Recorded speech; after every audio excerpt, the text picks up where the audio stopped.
Hey guys, today I'm going to show you how to use saved audio on Instagram. First of all you have to do is open your Instagram on your phone. Then you have to go to the Reels section. Then all you have to do is find any reel with the audio that you want to use.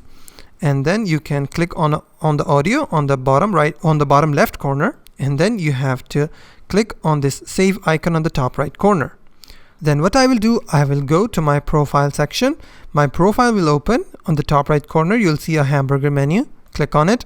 From here, you have to click on saved.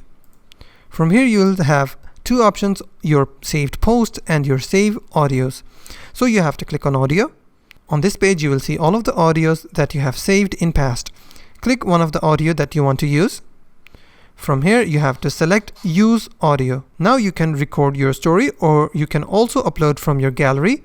Once the story has been uploaded, you can now use this audio on your story. And that's how to use saved audio on Instagram. If you find this video helpful, please hit the like button and don't forget to subscribe.